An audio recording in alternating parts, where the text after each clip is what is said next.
Hi, I'm Lori LaRose. I have Active Stamping with Lori LaRose over on Facebook and Instagram, as well as this YouTube channel. Last night, a girlfriend asked me how to reverse stamp without her silicone mat. She's misplaced it.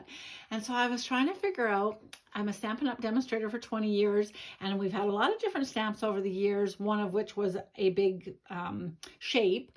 And just recently we had sort of blurry shapes, but I was like, if we could just stamp onto a stamp, that on a piece of rubber, that would work. And that led me to think, wait, if we could stamp on the back side of a silicone stamp, that would work. And even better, if the silicone stamp is quite a solid image so that there's no sagginess, ocean front is just perfect for a certain size, obviously. So instead of putting it on your block the correct way, with this being the image to make this beautiful stamped texture, put it on your block upside down so that this is the totally flat spot, and then bring in your stamp. Now I want to have a rocking chair to face this rocking chair because of course there's 2 cups of lemonade. So I did go ahead and I cut out another die. The problem with this a little tiny bit, of course, when you turn it over, is it's quite rough. But the cure for that, second hack today, is that you can just smooth it out with your bone folder. And so I've done that already just to save us a few seconds. And I've got my ink pad here. So all I'm going to do is literally tap, tap. Now, when you stamp onto the silicone, not silicone, but the photopolymer, you're going to want to be careful because it's a little bit slippery. So you're just going to press down on there, lift up smooth, and as you can see, you have this beautiful image. And now we're just going to press that onto here, and hopefully I can do this with the camera in the way. So I'm just lining it up onto the die cut.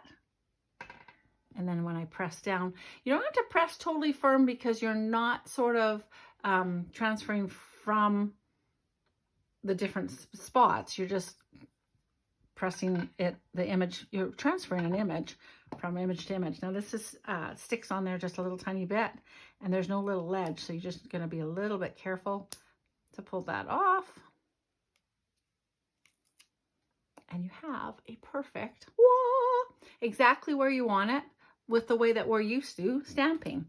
So then I can go ahead and color that in just a little tiny bit with a blender pen.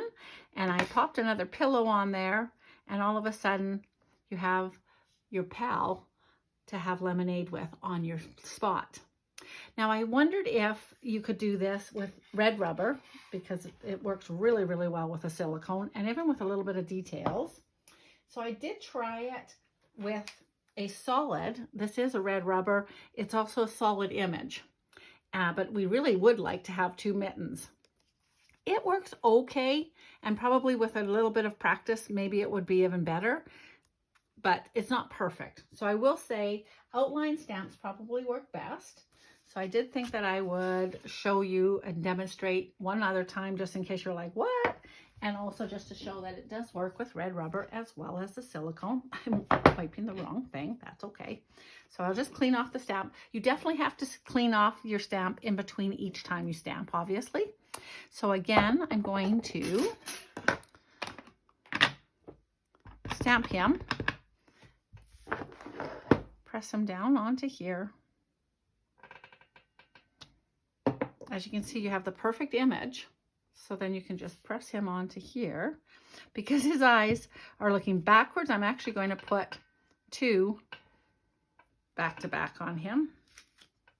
Then if I do him the proper way with the rubber stamp, they're looking at each other like, what? So that, it works really perfect with outline stamps, essentially. So again, that's the back of the ocean front. One last little hack, and I think I did see this somewhere, but I did use the birch trees and I cut them apart to put a little bit in the back there. But anyways, that is my lazy days with Lori LaRose. Thanks. Bye-bye.